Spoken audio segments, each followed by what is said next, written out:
Julian Assange arrived in Australia as a free man after reaching a guilty plea agreement with the US justice system that put an end to over a decade of persecution.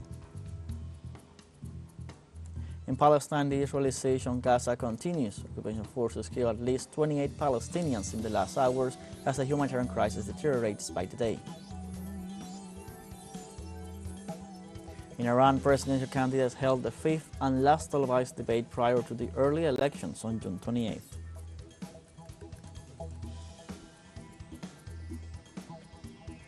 Hello, welcome to From the South. I'm with Alberto Matos from teleSUR studios in Havana, Cuba. We begin with the news. Julian Assange arrived in Australia as a free man after reaching a guilty plea agreement with the US justice system that put an end to over a decade of persecution against the founder of WikiLeaks. Assange's wife Stella and his father welcomed him after getting off the plane at the Canberra airport. Previously, magistrates Ramona Villagomez Manglona of the U.S. Federal Court of the Northern Mariana Islands recognized the agreement between the sides by which the founder of WikiLeaks pleaded guilty to a serious crime under the U.S. Espionage Act of 1917. This occurred as the U.S. justice system decided to acknowledge the 5 years Assange served in prison in the United Kingdom, where he fought to avoid being extradited to U.S. territory.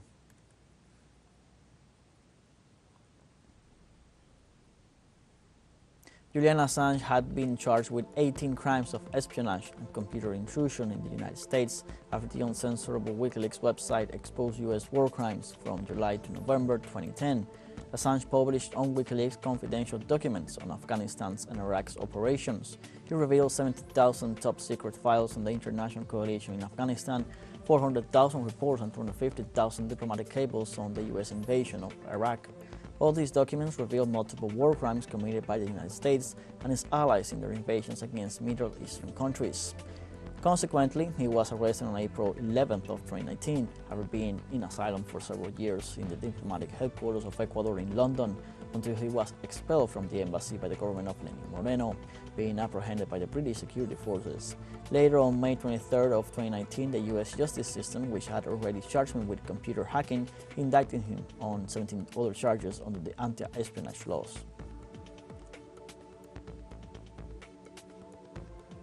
In this context, Julian Assange's brother Gabriel Shipton celebrated his release and affirmed that the journalist's health has deteriorated during his imprisonment.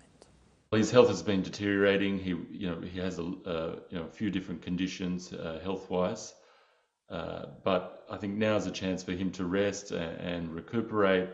And we've been told by the doctors who assessed him that he can recover from this. So I think that's the time for him now, is to rest and to recover. But we're just so, as Julian's family, we're overjoyed, we're overwhelmed that he is finally free. This has been an incredibly long campaign with many millions of people around the world advocating for Julian.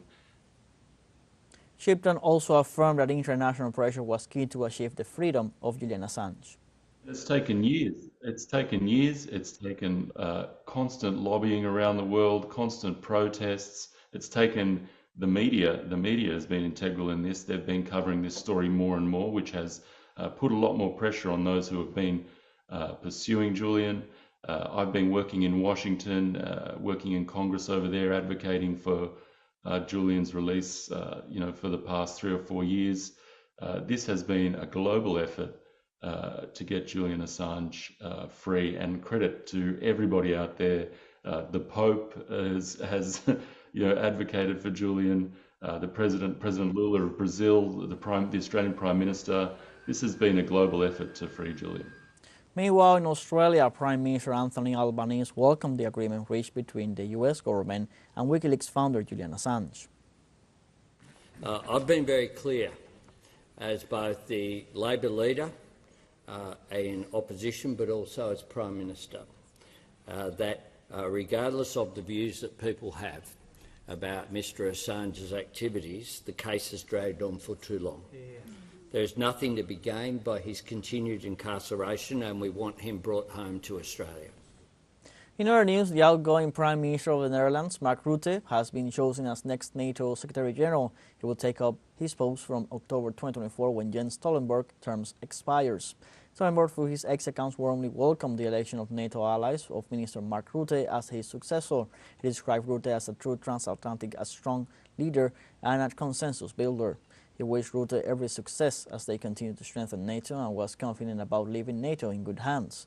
On repeated occasions, Rutte has shown his unquestioning support for the Kiev regime and expressed his fierce criticism of Moscow and, in particular, Russian President Vladimir Putin. The Russian Defense Ministry on Tuesday announced the return of 90 Russian servicemen detained in Kiev as a result of negotiations with the Ukrainian government. In this sense, Russian Defense Minister Andrei Belousov stated that the same number of Ukrainian prisoners had been returned to their country and that the Russian servicemen will be transferred to Moscow to receive proper medical care. The statement also said that officials from the United Arab Emirates were present during the prisoner exchange and provided humanitarian assistance as mediators. The last prisoner exchange between Russia and Ukraine was announced on May 31st, when 75 servicemen from each side were exchanged.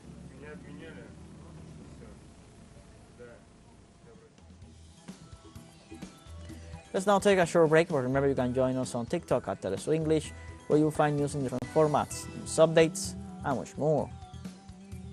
All the stories coming up. Stay with us.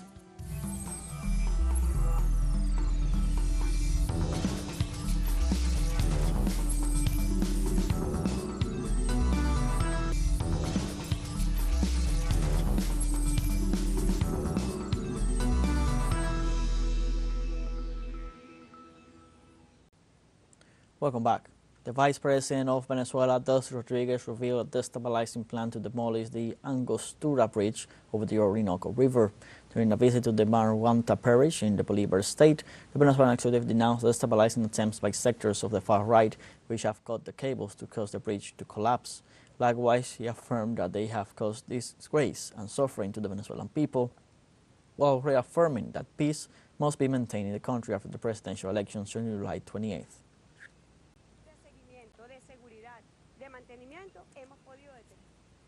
The United States government maintained Cuba at the level 3, the worst category in the State Department's annual report on human trafficking released on Monday. Presented by Antony Blinken, Secretary of State, along with Cindy Dyer, Special Ambassador to Monitor and Combat Trafficking in Persons, the biased and one-sided report points to the Cuban government's failure to fully comply with minimum standards for the elimination of trafficking. To justify the qualification, the report, referring to the year 2023, uses contradictory and not at all credible arguments with which it continues to misrepresent and defame the work of Cuban medical collaboration for decades in more than 100 countries.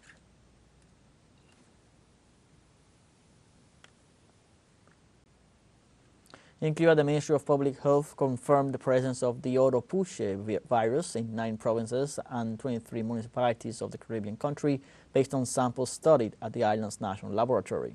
The National Director of Epidemiology of the Ministry of Public Health, Francisco Duran, explained that through the monitoring and surveillance of non-specific febrile syndromes, these cases were identified and all have evolved favorably, with the improvement of symptoms between the 3rd and 4th day of the onset of the disease. Likewise, Dr. Duran indicated that the clinical picture manifested as a consequence of the disease is mild, preceded by an incubation period of 5 to 7 days, characterized by fever, headaches, muscle and joint pain. Sometimes vomiting and diarrhea associated with the virus are also reported. In Peru, human rights organizations asked the Office of the Prosecutor of the International Criminal Court on Monday to open an investigation into the crimes against humanity of murder and attempted murder committed by the government of Dina Boluarte between December 7, 2022 and February 9, 2023. The International Federation for Human Rights and one of its member organizations in Peru, the Pro-Human Rights Association, presented a document in which they substantiated the murder of 49 people and the 937 people injured during the protests of 2022 and 2023. The documents also specify the justiciability exercises carried out to the present date through the prosecutor's office to clarify the basis of the crimes.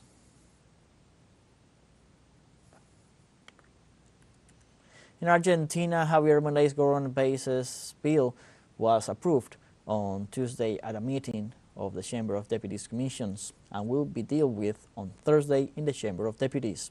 The ruling bloc of Freedom Move Forward reached an agreement with the so-called dialoguist opposition and obtained 66 signatures for the initiative to advance one step further in Congress with the changes proposed in the Senate. Meanwhile, the blocs of Union for the Homeland, the Left-Hand Workers' Front and the Socialist Deputy Monica Fain rejected the opinion. The initiative, which gave more tools to the executive to deepen the adjustment and liberalize the economy, was approved in general on June 13 in the Senate with a series of modifications. Also in Argentina, the unemployment rate for the first quarter of 2024 rose to 7.7%. The National Institute of Statistics and Census of Argentina indicated that this figure represents an increase of 2% compared to the last quarter of last year, and that it is 0.8% higher than the rate recorded in the first quarter of 2023.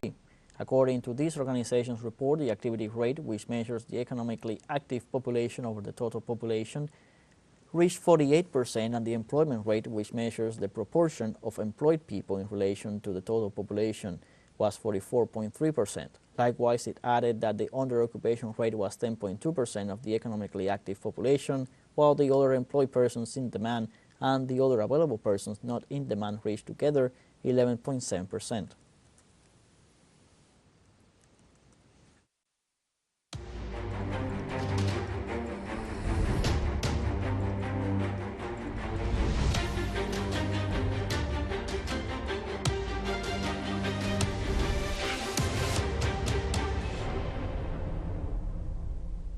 On Wednesday, at least 28 Palestinians were killed in Israeli shelling of homes in the Gaza Strip as the humanitarian crisis deteriorates by the day. In this context, according to civil defense rescue teams, at least 13 bodies were recovered from the rubble after an Israeli attack on a house belonging to the Al-Taleb family in the Al-Darash neighborhood, while another 15 Gazans were also killed in another attack on the house of the Abu Awad family in northern Gaza Strip. Since the beginning of its genocidal war, Israel has killed 37,658 Palestinians, most of them children and women, while more than 10,000 people are missing. Palestinian sources confirmed on Tuesday that at least 10 members of the family of Hamas political leader Ismail Haniyeh, including his sister Sarah Haniyeh, were killed in an early morning Israeli raid on the family compound in the Shadi refugee camp in northern Gaza City. 40 Gazans minimum were killed in several Israeli attacks across the Gaza Strip, mostly targeting schools for displaced people. Palestinian authorities reported that the Zionist entity carried out a series of airstrikes in several areas of the Gaza Strip in the past hours, leaving some dead and injured. At least 16 people, mostly children and women, were killed and dozens injured in the shelling of 2 UN refugee agency shelters near East in Al-Shadi and Al-Darash neighborhood in Gaza City.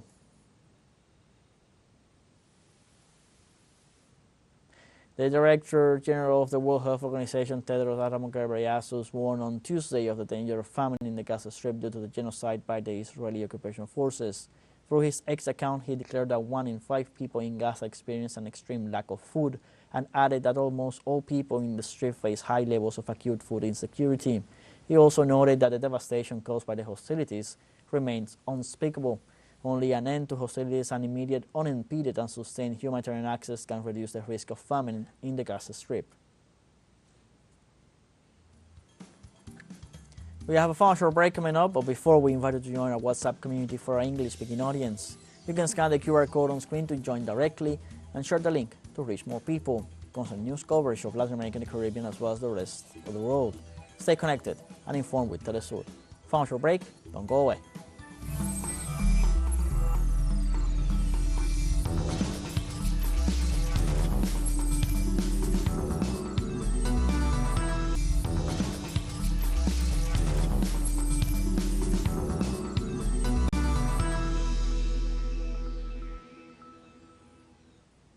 Welcome back. In Iran, presidential candidates held the fifth and last televised debate prior to the early elections on June 28th. The debate opened with remarks by the leader of the Islamic Revolution, Ayatollah Sayyid Ali Khamenei, who emphasized the importance of moral integrity among the 6 presidential candidates. During the event, the candidates presented their proposals and government programs. The electoral campaign will end on Thursday morning, one day before the beginning of the Democratic Day. These presidential elections were called after the death of President Said Ibrahim Raisi in a helicopter accident in which the Minister of Foreign Affairs Hossein Amir Abdollahian and 6 other companions lost their lives. What are we going to do for the livelihood of the people? We will certainly do the best we can, while avoiding all political arguments.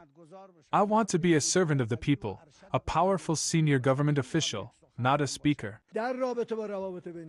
Speaking of international relations, to obtain the $200 billion we need annually for 8% growth, we have no choice but to re-establish our links with the outside world.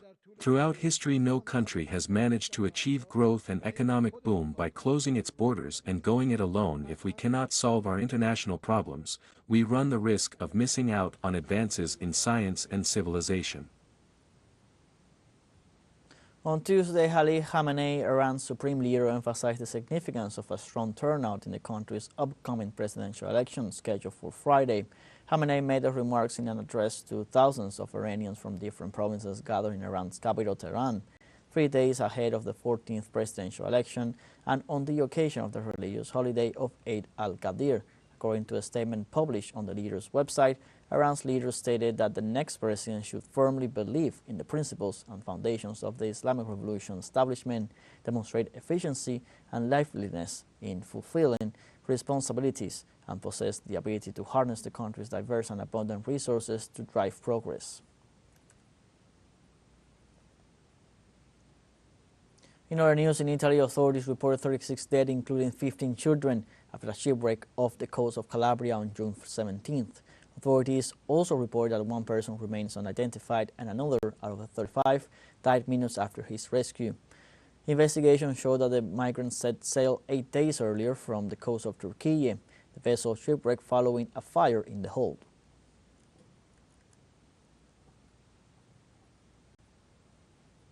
The Kenya government requested the support of the International Monetary Fund in order to solve its liquidity problems and pay its public debt. The nation's public debt is reported to be more than 68% of its gross domestic product, a figure higher than the one recommended by the International Monetary Fund and the World Bank. Both agencies urged the government of the African country to meet revenue targets to access more international financing. Kenya is a key ally of the United States and the North Atlantic Treaty Organization and has expressed its support to Western countries regarding their position on Ukraine, assuring that the Russian special operation is illegal. And also in Kenya, at least 17 people were killed Tuesday in serious protests against a new bill that provides for tax hikes after a day of mobilizations unprecedented in the history of the country that led to the storming of Parliament. According to a source of the Police Reform Working Group of Kenya, 14 of the deaths were recorded in Nairobi, where the police opened fire while trying to prevent unsuccessfully demonstrators from accessing the Parliament premises. The NGOs also documented 86 injuries so far, as well as 52 arrests, most of them in the Kenyan capital. The platform also claimed to have recorded at least 21 abductions and disappearances of activists in the last 24 hours at the hands of uniformed and non-uniformed officers, although 2 of those affected have already been released. Kenya's parliament passed a finance bill that introduces new taxes as part of the measures the government considers necessary to pay the country's debts to international creditors. With this law, the government of Kenya intends to raise $2.7 billion in additional taxes to reduce the budget deficit and state indebtedness, which amounts to 68% of the gross domestic product. The new tax measures have an impact on the prices of basic commodities such as bread, cooking oil, and sugar, as well as most manufactured goods, including sanitary pads and diapers. The measure also contemplates a tax on the circulation of motor vehicles and an increase in existing taxes on financial transactions.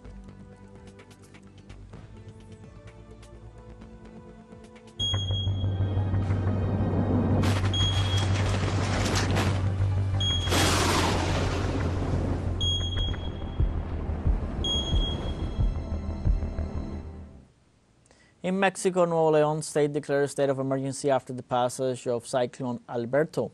The declaration of emergency covers the 51 municipalities of the state where the meteorological phenomenon caused rains last week and left floods, roadblocks, isolated communities, and urban infrastructures. The General Secretary of the Administration of Governor Samuel Garcia published a statement in the official state newspaper to expedite resources for reconstruction. Alberto claimed the lives of 6 people, including 3 minors, and generated losses of $82.7 million to the Mexican state.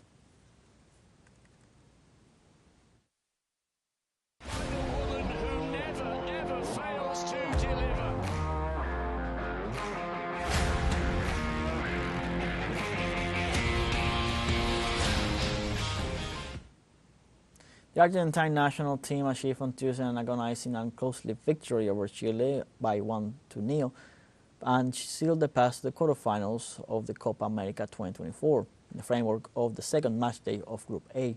Lautaro Martinez scored with only 2 minutes left in the match, played at the MetLife Stadium in New Jersey, and gave the victory to the team. With this result, the national team reached 6 points and is at the top of its group.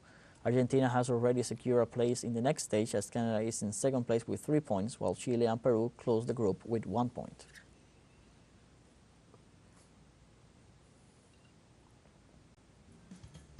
We have come to the end of this news brief. You can find these and many other stories on our website at telesurenglish.net. Also join us on social media, Facebook, X, Instagram, Telegram, and TikTok.